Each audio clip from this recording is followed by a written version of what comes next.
Everyone, thank you for coming. Welcome to NADO's 38th Annual Conference. We will be starting in about 1 minute. Before we begin, we want to cover a few housekeeping items. On your attendee screen, you can enter comments in the chat and questions in the Q&A. We hope you will take advantage of this opportunity to engage with our speakers and attendees. This session is being recorded. We recognize and thank the California Healthcare Foundation for being our Petabyte sponsor. Information about all conference sponsors is available in the sponsor area of the platform. Please take a few minutes to visit each sponsor's booth where you can find information about them and find game tokens. Game tokens are keywords or phrases used in the token hunt game for a chance to win a prize in our daily drawings. Now, let me turn the stage over to Norm Thurston, NADO's Executive Director. Norm, the stage is yours. Thank you, Erica. It's fabulous to be with you still this afternoon for our last session of the day. We're really excited about this one in particular. We're going to be talking about data sharing and linkage and exploring legal frameworks and technical approaches. Today's moderator will be Katie Cadigan from Comagine Health, and Katie has organized this session along with Sarah Halvik. And so I'm just going to go ahead and bring Katie on screen. Charles, can you bring up Katie? And we will go ahead and turn the time over to you, Katie.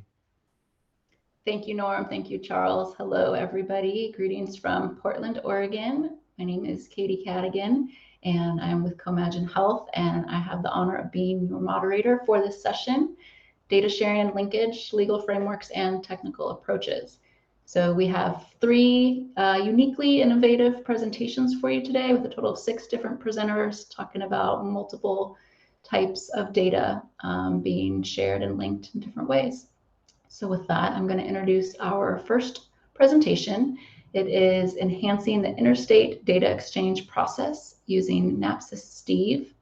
And we have folks from the Tennessee Department of Health and NAPSIS to give us that presentation, and I will let them introduce themselves. Heidi Broderson. I'm the Systems Manager here at NAPSIS, the National Association for Public Health Statistics and Information Systems. Today I'll be introducing our friend Steve, the State and Territorial Exchange of Vital Events System. Some fast facts about Steve. Steve was built in 2010 in response to members' needs for electronic data exchange to replace mail, fax, and other paper-based processes to send vital records to resident and birth jurisdictions. For example, if an Alaskan resident dies in Washington State, Washington will send Alaska pertinent statistical information about the decedent. Furthermore, if that individual was born in Nevada, Washington will send basic information about the decedent to Nevada in order for Nevada to mark the birth certificate as deceased for fraud purposes. It also provides a single system for all jurisdictions to send data to NCHS under the Vital Statistics Cooperative Program, rather than 50 or more ways to send data to NCHS. The vast majority of our member jurisdictions use Steve at least once a week, though many jurisdictions send data more frequently. In addition to sharing data with other jurisdictions, vital records data is shared with CDC. CDC partners include the National Center for Health Statistics, the Division of Reproductive Health, and the National Syndromic Surveillance Program. Jurisdictions can also send data to state and local partners as they deem fit. Last year, we upgraded Steve with a FHIR API for future interoperability purposes. Some of those use cases include connectivity to EHRs, funeral home case management systems, autopsy systems, and HIEs. This move to FHIR is meant to reduce duplicative data entry among data providers and decrease the overall time from a vital event to a certified vital record. The primary idea behind Steve is minimizing the number of times the same data is sent to multiple recipients. In this way, Steve has 2 primary uses, interjurisdictional or IJE exchange and providing data to external partners. Steve uses mailboxes and filters to send data.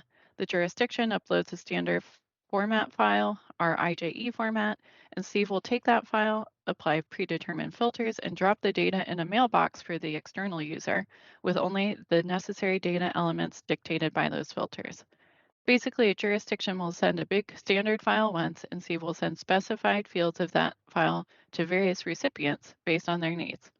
For some mailboxes, this also includes strict case definition in addition to the filters. Interjurisdictional exchange is governed by a national IJE agreement that all jurisdictions must sign to participate. Jurisdictions that send data must ensure the agreement complies with their individual laws and that their laws are reflected in how they send data to other jurisdictions or other data partners. This is done by configuring what we call mailboxes, which allows a jurisdiction to control which fields are sent to which recipients. Data is also sent to external data partners, primarily CDC recipients at the national level. Jurisdictions may also create these mailboxes to send data to other entities such as voter registration or Medicaid eligibility entities. State and local public health registries are also a popular recipient through Steve. Quickly, here are the 2003 revision of various paper certificates. In the old days, this is what you would receive as a fax or in the mail from another jurisdiction. Now, today we have the IJE file format on the left. This is a standard format governed by our members and provided to standardize which fields are sent by all jurisdictions. In the future, we will have the FHIR standards seen here on the bottom right. Those include the vital records death reporting and birth and fetal death reporting standards. Our members see the benefit of Steve in their daily work, and we strive to continue to improve Steve to fit their ever-growing data needs to provide data to partners. So, how can we apply the lessons we've learned from vital records to hospital discharge? Here are some ideas for using Steve for hospital discharge data. In a nutshell, hospital discharge data could use Steve to simplify their operations and minimize the time spent sending data to external partners. Additionally, exchanging data across borders allows deep analysis of resident hospitalization utilization. For example, are there services that your state's residents are using that can't be found in your jurisdiction? Questions like these could be answered by securing a standard data format across jurisdictions and sharing hospitalization data in that standard format. Questions about Steve? Please email us at systems@nafcis.org for more information. Thank you, Heidi, for introducing Steve. Now I will be discussing enhancing Tennessee Department of Health interstate data exchange process utilizing Steve. The interstate data exchange process is a reciprocal data exchange to receive hospital discharge data for state residents who received care from other state hospitals. So, for example, Tennessee Department of Health will send North Carolina residents seen in Tennessee hospitals to North Carolina, and North Carolina will send Tennessee residents seen in North Carolina hospitals to Tennessee. We have already begun that exchange, and we have a few of these partnerships going. So the objective for this is to explore the use of NAFCIS Steve to facilitate a quick, secure, and automated data exchange between Tennessee Department of Health and other entities who will be in partnership with us. The current exchange medium that we use is on cloud system. It is for the Tennessee Department of Health, and one of the advantages is the ease of upload and download. So the way the system currently works is both partners upload their files and then can download the other partner's files, and that just makes it easy. Of course, it is done securely with passwords and encryptions on both ends. We also have the ease of exchange with state government entities and non-state government entities, but there is that limited bandwidth for upload, so there's not a lot of space for very big files. Now, what are the advantages that we have seen for utilizing Steve? It will provide a quick, secure, and automated exchange process. It will also be a great pilot test for the expansion of Steve's use outside the exchange of vital records. There's also that possibility of greater interoperability of hospital discharge data with other systems due to Steve's fast healthcare interoperability resources, which Heidi had mentioned earlier. There's also that favorable response from our state agencies that we have received. So we did bring this up with some of our partner states, and they were very enthusiastic about this partnership and this exploration. Now, Steve does have unique traits which we find very appealing, such as the customization of fields and access rights filters on certain fields. So you can choose what partners to see certain fields and what partners you do not want to see certain fields. Now, what will setting up this utilization of Steve look like? First of all, we have met with NAVSIS to understand Steve's exchange process, the layout of the data in Steve, and we will have to set up a test. So testing will involve data exchange via Steve with the entities that we already have partnerships with. And then we will plan to expand Steve's use to subsequent exchanges.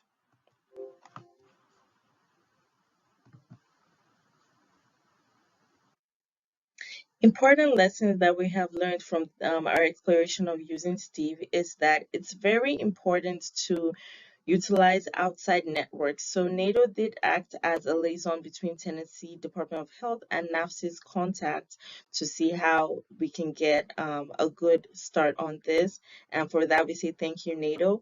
It's also important to understand the layout of and variables of data in Steve and hospital discharge data sets from TDH and out-of-state partners as well. In conclusion, this collaboration will provide the Office of Healthcare Statistics at TDH with a quick, secure, and automated data exchange process, which can promote partnership with other state entities.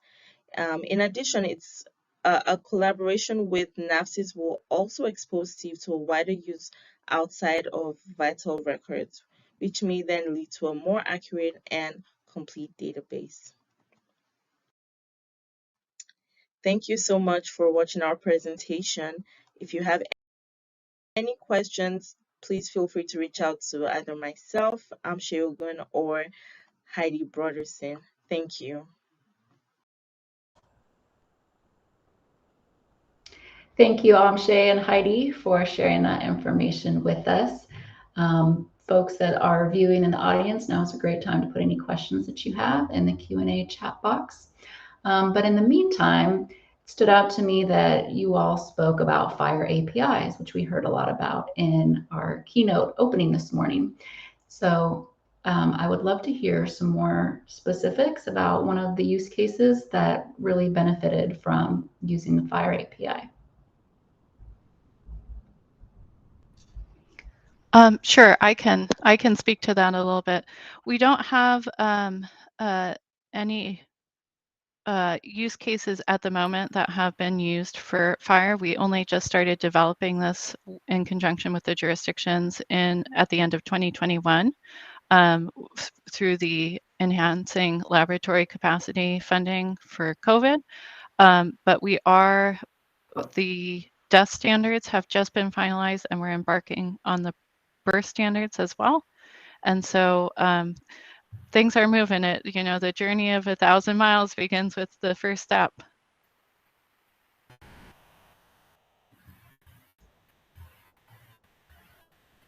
Thank you, Heidi.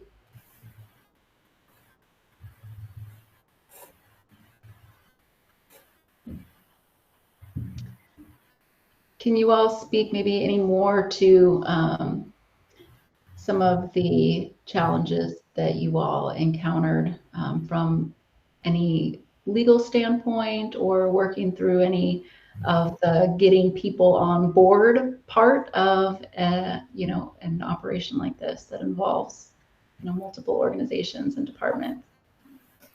I think I can speak to that. Even setting up the interstate data exchange process with other states, we always have to involve our legal, their legal teams, discuss what variables we can include in the data use agreement, what policies or laws and regulations need to be stated in the data use agreement, and just looking at what everyone is comfortable with. I think it's very important to note that is a key component to setting up these partnerships.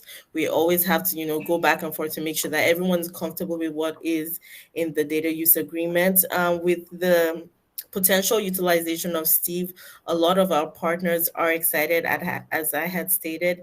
A lot of them know Steve for work with vital records, so they are excited to get this going. And I think NAFSIS is organization that they are more, that they trust more because of its use cases already. So, our partners are looking forward to this happening. Thank you. We've got a couple questions coming in through the chat now. So first, how do you identify records of residents from other states?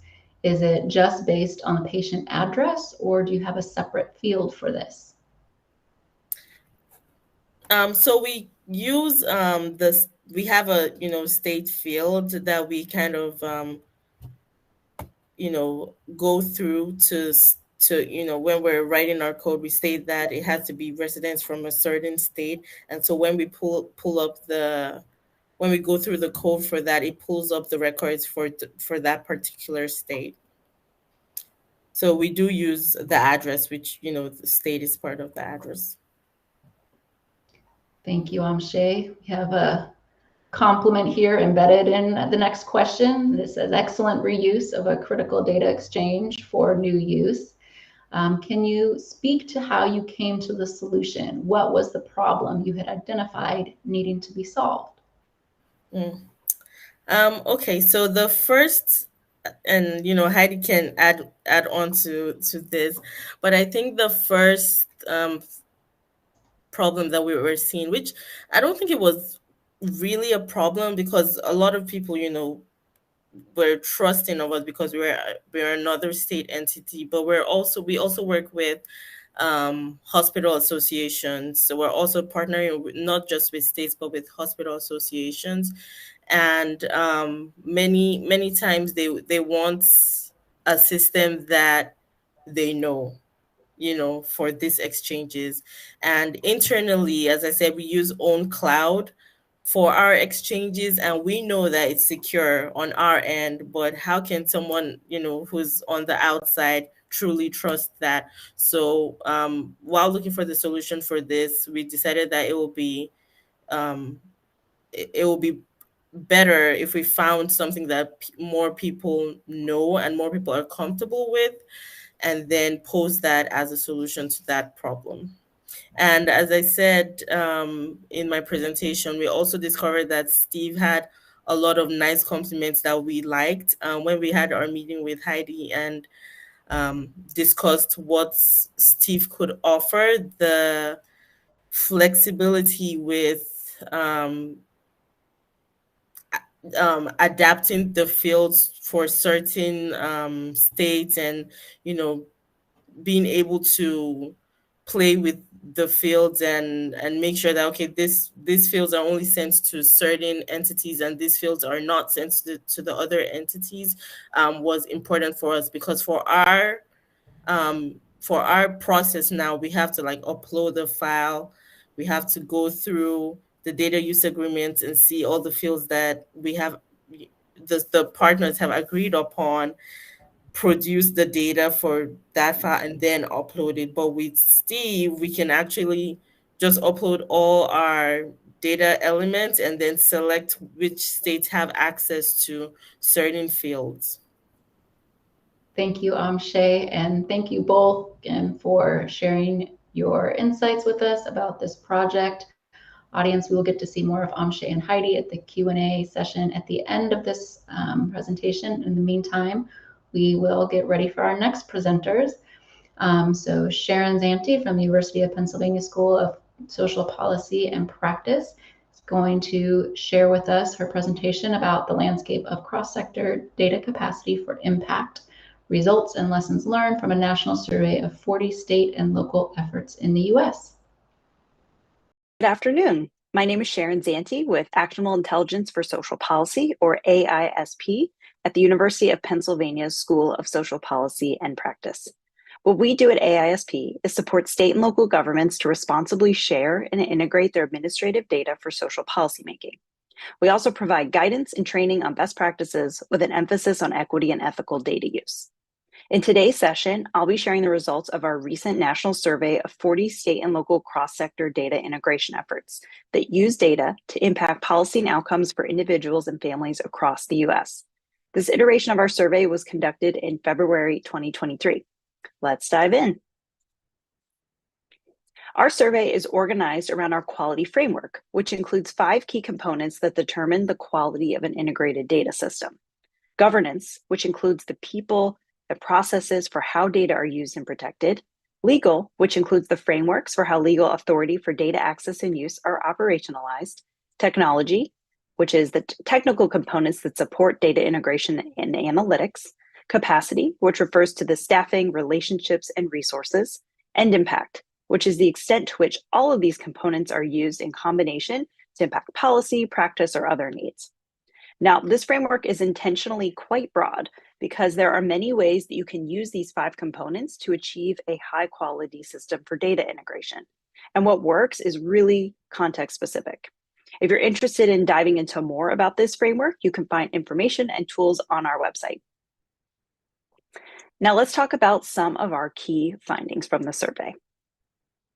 We had 40 integrated data systems respond, representing every major region of the continental US. 22 of those sites were state level and 18 were at the local level. Over time, we are seeing growth in the number of both state and local integrated data systems. Our network of integrated data systems is very diverse, with different motivations for integrating data. Most are doing some form of analytics, research, and evaluation with their cross-sector data. About half use these data for indicators and reporting, and 40% are using these data to support operations and service delivery. These options aren't mutually exclusive, though. Many sites are doing 2 or even 3 of these things all at the same time. Now, something that was exciting for us to see is that over time, more and more sites are using their data for operational purposes. This wasn't the case in the past. This is a new trend that we're seeing. Now we'll explore some preliminary findings organized around the 5 components of the quality framework, starting with governance, or the people, policies, and procedures that support how data are used and protected. We've done multiple iterations of this survey since 2012 and are excited to see that the use of governance structures has been growing over time. The vast majority of the integrated data systems we work with have some sort of formal governance. And more, we're seeing sites incorporate advocates and community members into their governance processes, which you'll see highlighted in the blue box on this slide. This is really great because engaging communities with lived experience and advocates who can represent them in the processes surrounding data use is how we improve equity of our systems. But this type of engagement is hard. It takes a lot of time and resources, and we're excited to see that this is growing and to keep tracking this over time. Now, let's talk about legal approaches. Here's a look at the different types of legal authority our sites are using to facilitate data sharing. The most common are legal agreements like MOUs, data sharing agreements, data use agreements. Almost every site uses some form of these agreements. A third of sites are using authorizing legislation that grants authority to an office or agency to lead cross-agency data sharing. And some sites also use policies or rules, legislation, or executive orders. Now, on to technological approaches. A centralized approach is the most common technical approach among our network, with hybrid not too far behind. And what we mean by a centralized approach is when the data from providers are moved from their source systems and stored in a central repository where they are accessed. Decentralized approaches, on the other hand, are when each provider or data holder maintains their data at the original site and only shares the data upon request. This is less common. Hybrid approaches do some combination of this, with some functions of data integration being centralized and others conducted at the provider level. Now, on the technology front, I want to highlight a few other things.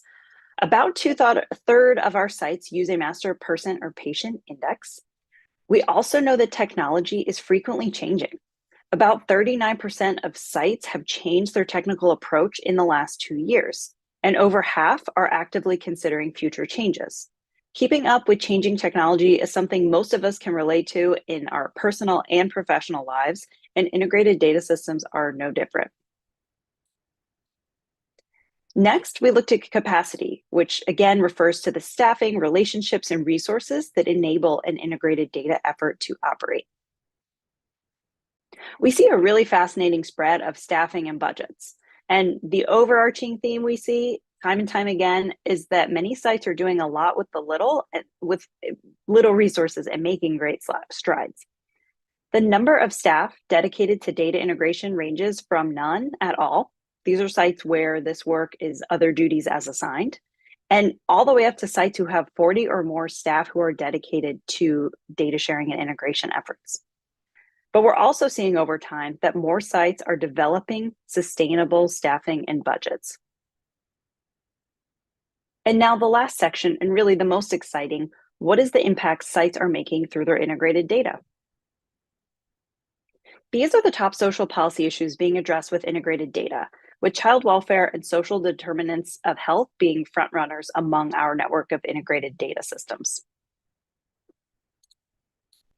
About 80% of our sites say that integrated data is driving better relationships and trust building across agencies.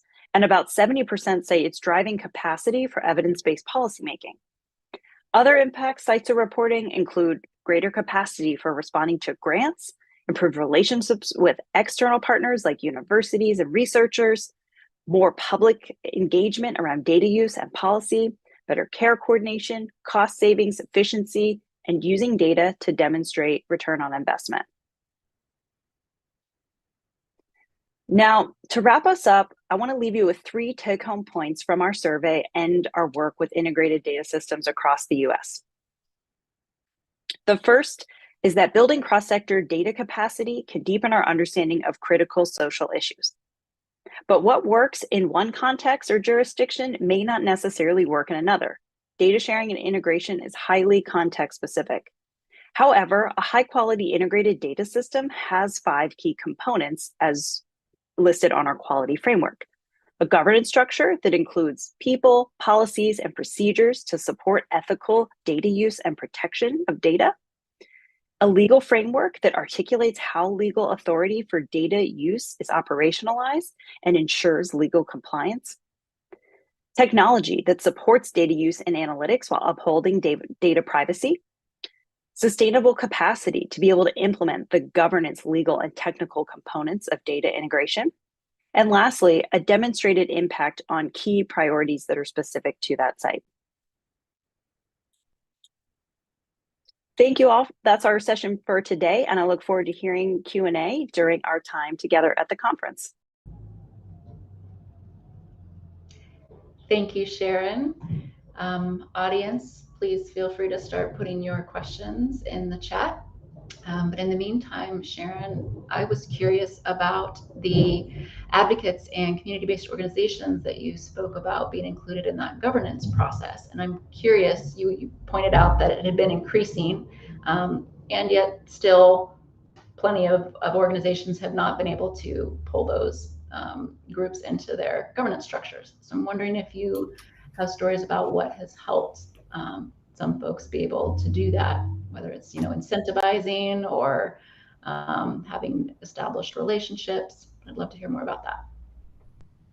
Absolutely. So as was mentioned in the presentation, more and more of our sites are starting to prioritize including community voice in their data use and their governance processes. So this starts with one, having this spelled out in the values, the underlying documents, the processes. And so starting with that intention is something that has changed a lot versus community engagement being an afterthought.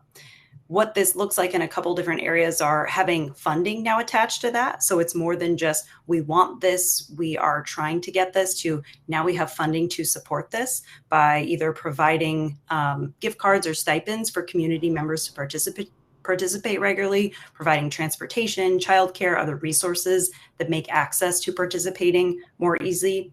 The invention of Zoom and the more widespread use of virtual convening spaces does enable some more community participation because people can participate without having to get to a physical location. So in that way, I've seen a lot of uptake with that. For example, I am currently working with one of our integrated data sites in Rhode Island, and they have been able to have a lot more community participation in online virtual stakeholder groups through having Zoom available. And I think that there is also in the past few years that there is broader awareness and demand for having community voice in data use. And that's helped that agencies are getting more outsiders and advocates saying that we want to be a part of this. So build us a way in, create a mechanism for us to be involved, whether that's through regular meetings or standing positions on governance boards, that we are seeing just like a greater momentum and desire for this work. But yeah, to speak to the enabling mechanisms, it's having funding for it, having this like articulated very clearly in your governance documents, thinking about accessibility for the people you want to participate. And that's just like kind of the starting point, because we know that authentic community engagement needs to build from there. But sites are doing it and they're prioritizing it a lot more. Thank you, Sharon. We've got a question from the audience now. It says, are the results or synopsis from the survey publicly available anywhere or yet to be fully published? That's a great question. They are yet to be fully published, but we are in the middle right now of doing some shorter publications that are going to go into different topics like governance and impact and capacity. So those should be on our website later this year. That'll give you some more deep dives into those specific topics of the quality framework. But if anyone is interested, I'm happy for people to email me. And we have some slides and some other things that we could like share informally if someone wants to chat about them or look at a few things. Thank you. All right, well, Sharon, we will look forward to seeing you again at the end of the session for our panel Q&A. And we will now get ready for our third and final presentation.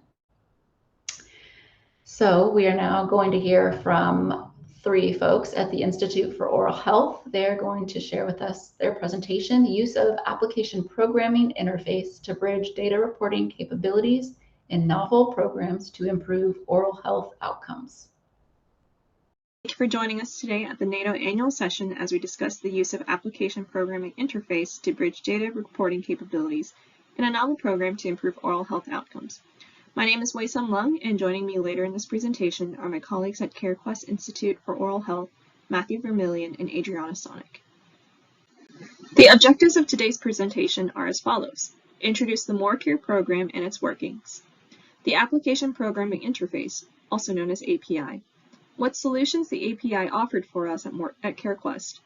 Discuss barriers and advantages of the API solution, implications and potential for API in the future, and the success story in MoreCare because of API. So what is MoreCare? MoreCare is a framework that drives medical-dental integration by partnering with local state partners to build and strengthen local interprofessional oral health networks through integration and coordination of oral health within primary care.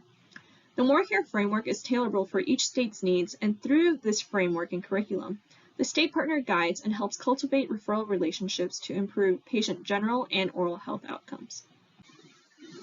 Here is a diagram of how the partnered medical and dental practices within the program collaborate. Through their collaborations, we anticipate a rise in number of oral health evaluations performed by medical practices as well as number of topical fluoride varnishes applied. The medical practice will also actively engage with their dental partner to coordinate care with a bidirectional referral system. The partners will establish a coordination process for referrals and share outcomes from their patient care through joint treatment planning and record keeping. The MoreCare framework also uses a value-based alternative payment model to incentivize program participants by financially incentivizing data submissions to us, as well as performance measures drawn from their submitted data. As participants progress through the program and submit their data reports, we look at key performance indicators, such as the number of unique patients impacted, number of oral health risk assessments conducted and caries risk assessments conducted, number of fluoride varnish applications, number of closed-loop referrals, self-management goals, and rates of preventative and surgical dental services. However, a challenge we encountered during the MoreCare program implementation in Ohio is limitations in electronic dental records, also known as EDRs, and their reporting capabilities for some of our clinics. This was unsurprising, as we have participants that range from small rural private practices to larger hospital systems. And in general, electronic dental records, EDRs, are much less advanced than their medical record counterparts in terms of interprofessional referrals, user interface, scope of data collected, and other features. After internal discussion and exploring vendor options, our team landed on using an application programming interface, also known as API, to bridge the data reporting gap found in our program. An application programming interface, or API, is a set of defined rules that enable different applications to communicate with each other. It acts as an intermediary layer that processes data transfers between systems, letting companies open their application data and functionality to external third-party developers, business partners, and internal departments within their companies. In short, simplifying application integration. Thank you for that wonderful description of the MoreCare program and API at WASUM. My name is Adriana Sonic, and I'm the manager of Health Informatics at CareQuest Institute for Oral Health. The technical aspects of data ingestion and formatting are my responsibility. So when embarking on this project, our health transformation team with their clinical expertise came up with the performance indicators that would be meaningful for improved patient experience and care, as WASUM has already discussed. On my end, it then became about how we could collect data in a way that would be able to show these indicators in a meaningful way. In collaboration with the health transformation team, we developed specific variables and preferred formats of data to accomplish this.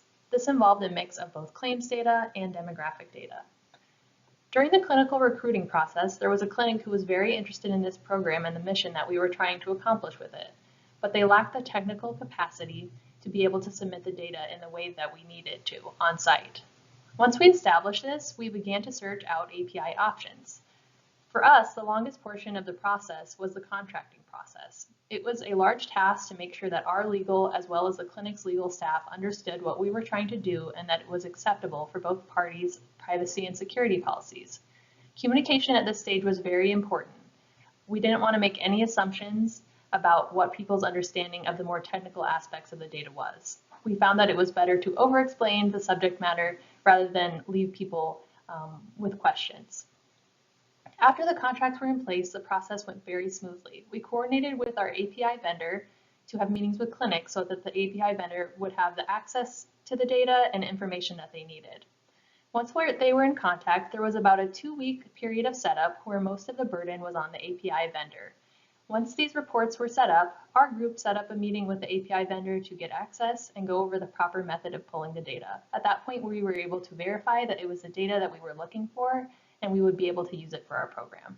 After this initial setup, our group has been able to pull data on our own without needing any time from our clinical partners. So with only this initial investment of time, they are able to reap the benefits of seeing their data.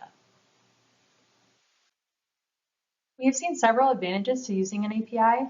One of the primary has been a reduced time burden to the clinical participants. Taking on pulling the reports ourselves has freed up time for them to care more for their patients rather than worry about the monthly reporting requirements. It has also allowed us to customize the reports on demand. If we're seeing interesting or unexpected results in the data, we're able to go in and query the data exactly how we need to. We've also been impressed with the technical support from the API provider. Whenever we have needed assistance in pulling the data a certain way or just verifying how things work, they have been very accommodating to us. And I think the primary advantage has definitely been consistency of the data. We know exactly what we're going to get every month, and we are able to pull it ourselves. In addition to the advantages, there are several barriers that you have to overcome to implement the solution. One is the initial setup time. I would expect that if this is your first time implementing a solution like this, that you might need to budget more time than you initially think to get it up and running. Another would be the ongoing expense for our API vendor. They do charge monthly for the solution. There's also a need for governance and management of this product. So you need to make sure that only the people that need access have access, and that you're only accessing the data elements that are necessary for your project. And also you do have dependence on the vendor. If they decide to change the interface or some other element of the product, then you are at their mercy at that point. Thank you, Adriana, for discussing how we've implemented the API solution. My name is Matt Vermillion. I'm the Senior Program Manager for Health Transformation at CareQuest Institute for Oral Health. And when we decided to choose an API solution, the major benefits we were concerned with were data accuracy, data quality, and cost savings. Through the use of an implementation of an API solution, we have dramatically reduced the many data errors, which include mistyping of data, duplication of data, and missing data. Not only have we reduced those data errors, we have also significantly reduced the amount of time our team spends pulling and analyzing data, while also reducing maintenance costs, as the API allows for consistent and repeatable data pools. One thing to keep in mind if selecting an API solution for your project is that quality data is still dependent upon a quality screening process, and human intervention is still needed to ensure that you have high quality data.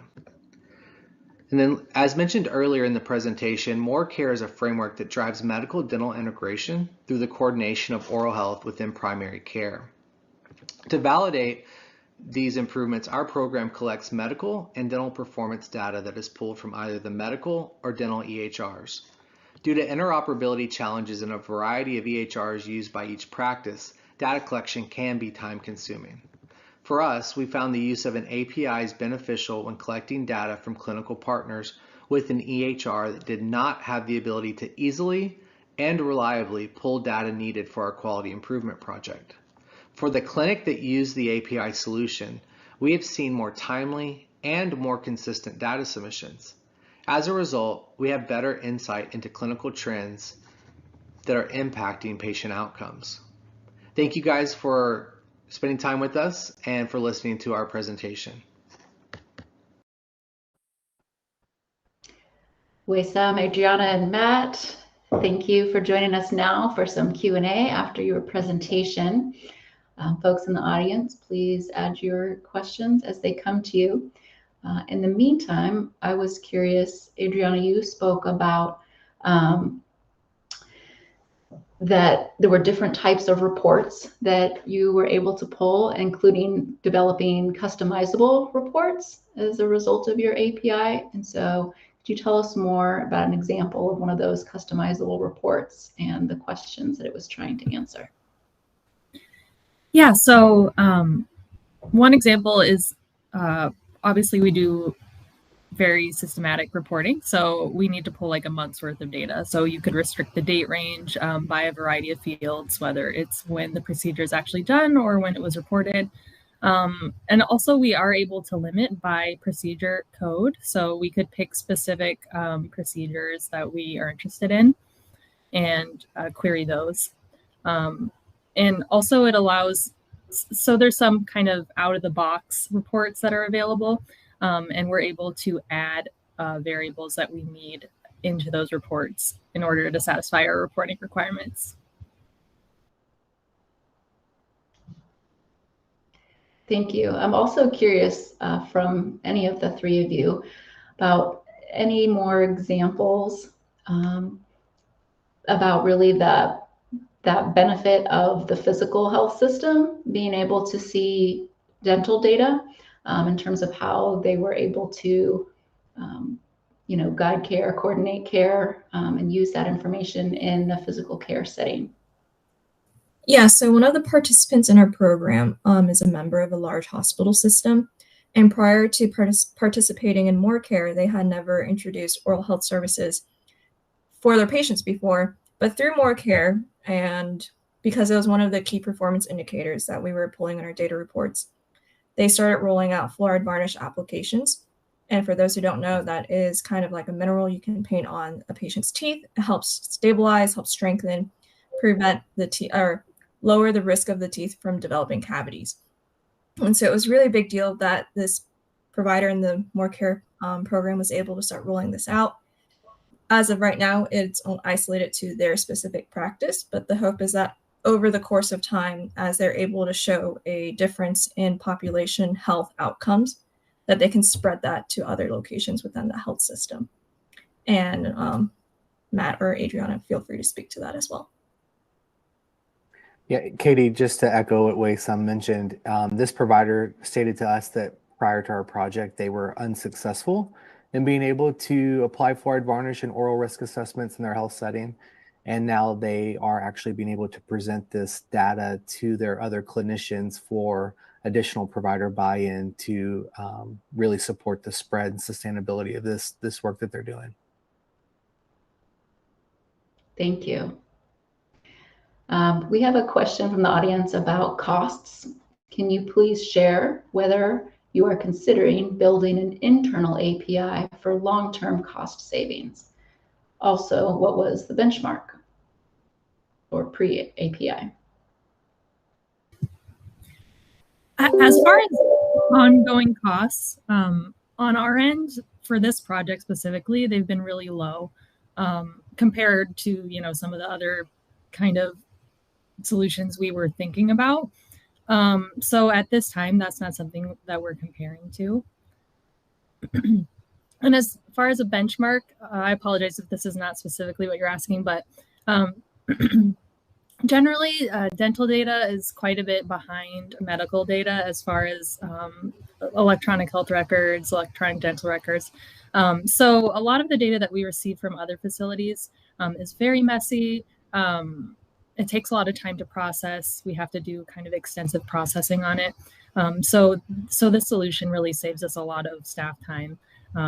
So we view that as a large savings. Thank you. With that, I'd like to bring back onto the stage with us our earlier presenters, Amshay and Heidi, and Sharon. Wonderful. Thank you all so much for your presentations. And we have about 14 minutes now remaining for a panel discussion. Audience members, if you have questions, please continue to put them in the Q&A chat. But in the meantime, we have some questions of our own to facilitate a discussion amongst you all. So first, can you please tell us a story about how these data linkages that each of you have described in your presentations are impacting individual people, or how individual people's stories helped set the stage for these data linkages to be made?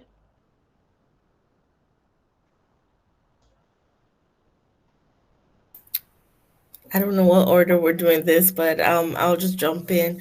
I think for our project, we're hoping that this will help close the gaps that we're seeing in, just public health data in general. We're hoping that if we do look at, say, for example, the number of Tennessee residents going to a certain state and what the diagnosis codes for those are, we will have some information that we did not know before. So maybe there's maternal health that's better in another state, or what are some of the diagnosis codes that our residents are leaving the state to take care of somewhere else, and how can we change our policies, or what can we do in public health that will lower those numbers? Thank you, Amshay. And let's just go in the order that you all presented. So Sharon, do you have any examples on that topic? Sure. So again, what we do at AISP is we support a network of different integrated data sites that are based primarily in health and human service agencies at the state and local level, some university partnerships, and some nonprofits. So one example I can share from one of the sites that we work with in North Carolina, though, where one of our team members lives, is that during the COVID-19 pandemic, they... Oh, Sharon, you muted. Yep, there you go.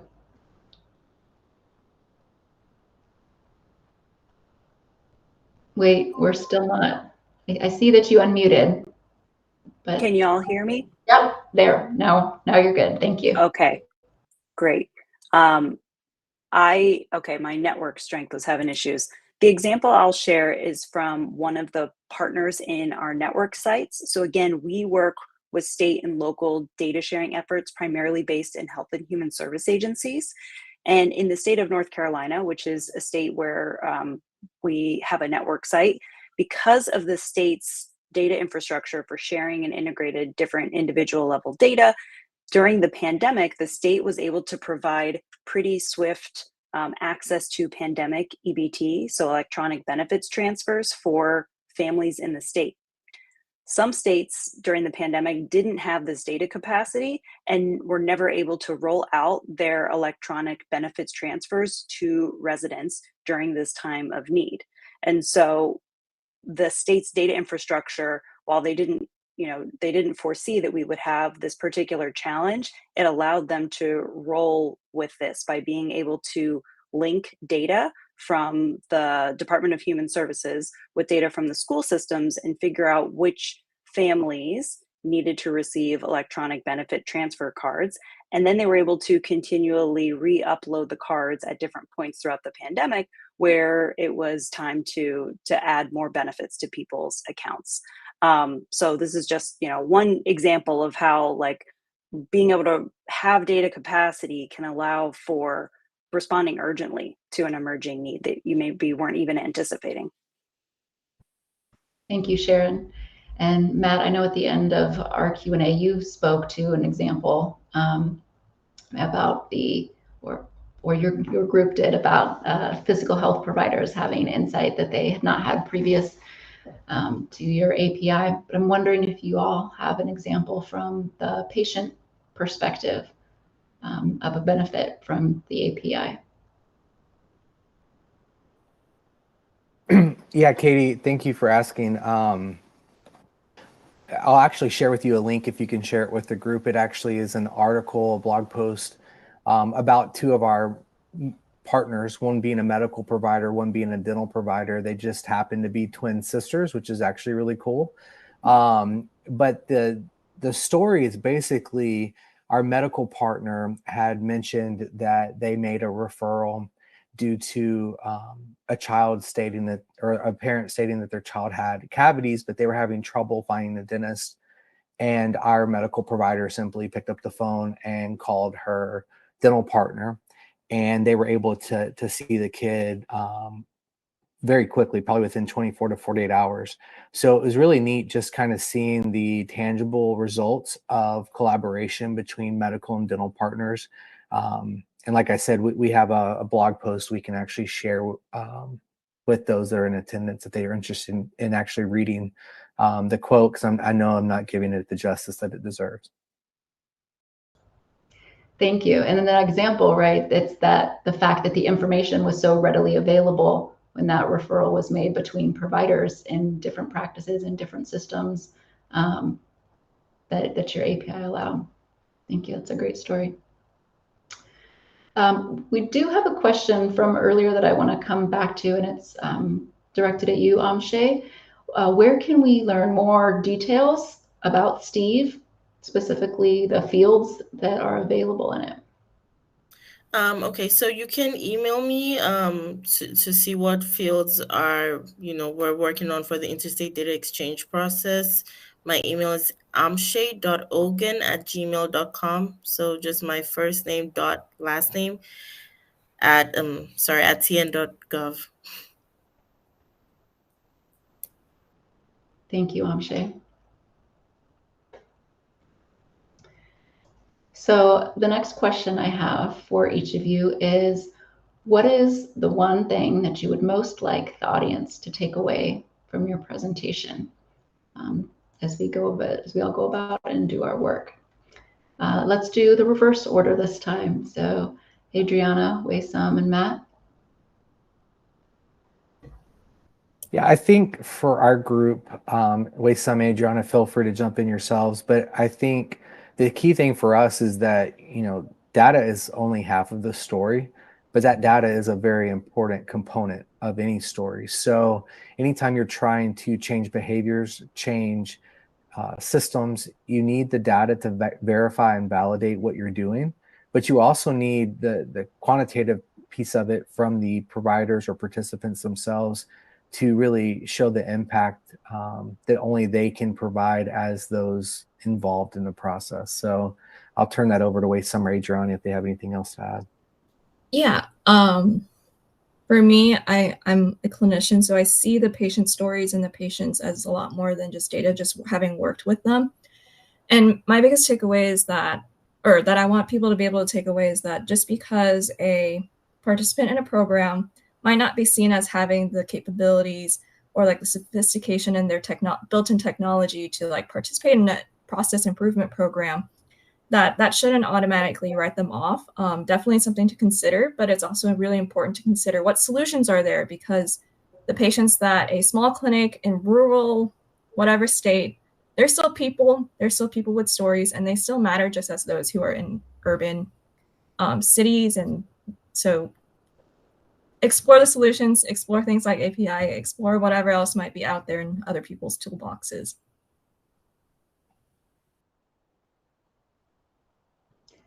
Thank you. Sharon, how about you?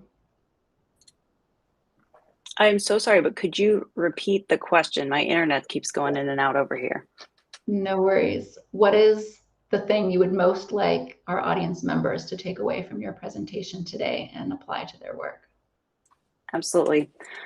I would say the big picture takeaway for us, especially from doing these surveys of our sites every couple of years or so, is that building strong data integration capacity looks very different in different contexts. And so what works in one place doesn't necessarily work the same way in the other place. So our framework for how we advise sites is not rigid on you have to do this, you have to have this technical system, you have to have these exact legal agreements, but rather to think holistically about there's 5 components that go into having a quality system for sharing and integrating data. That's governance, a legal framework, technology that supports your specific data use needs and priorities, a capacity to do the work, budget, resources, people, and a way to drive impact that connects back to your mission and your values. And so there's many different constellations of ways to make that work together, but those are the 5 components of quality that we advocate that sites focus on building in a way that fits their context.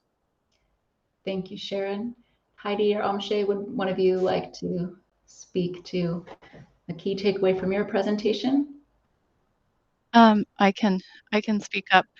I kind of piggybacking off of Sharon's excellent points. That's exactly what we've seen through our work with the vital records offices. Interjurisdiction exchange is possible, but it takes a long time and a lot of feedback and a lot of in our case, member engagement, community engagement. In fact, we are going through our interjurisdictional exchange agreement revision right now, and that will not be in place until 2026, but 3 years is approximately how long it's going to take us, not even to create a new IJE, but just to adapt our current legal agreements. So it's a lot of hard work.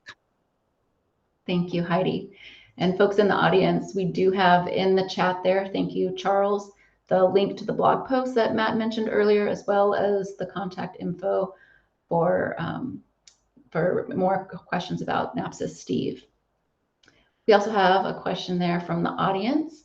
It says, great presentations. How can your linkage systems be used for anonymized identified persons data?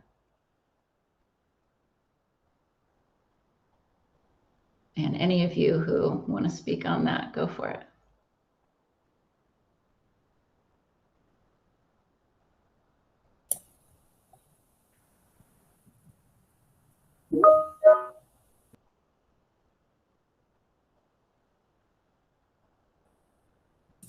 Adriana, you're more of an expert on this, but the data reports that CareQuest uses, it's all de-identified data. And so we're doing process and population health improvement on a population level rather than on an individual level.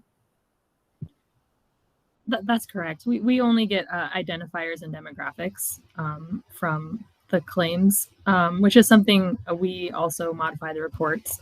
We don't want any identifiers, so we're able to do that. All right, and that brings us just about to the top of our hour here. Just want to give just another note of appreciation to our presenters. Thank you so much, and audience members, appreciate your time and questions. I'm going to turn it back over here to you, Norm, now to wrap us up. Yeah, so I do have one last little bit of information because we're all data people. Right at 5 o'clock, we're going to do the draw for the first day prize. And so I'm just waiting for my ticker to tick off the last 20 seconds so that we can hit the button and do that. But I want to again thank you all for being here. Thank you all of our attendees. We've had 350 people participate today, representing something like 60,000 minutes of conference time. So it's been an exciting day. We're looking forward to again tomorrow. So let's see, it is now 5 o'clock Eastern. I'm going to hit the button. And our winner is Shantice Washington. So Shantice, congratulations. You won day one. There we go. $25 Amazon gift card. It gets better. Tomorrow's a $50 gift card. And then on Thursday, it's $250. So, I mean, 250 is enough that everyone should be excited about that. So make sure that you're collecting tokens and participating. And again, thank you, Katie, for organizing and taking care of this today. It's been fabulous to have you all here. And our thanks also to Sarah, who believe helped you with this. So let's take a break, and we'll see you all tomorrow, 11:30 virtual coffee shop. And then at noon, we're back for our plenary session tomorrow. So see you all tomorrow. Thanks, everybody.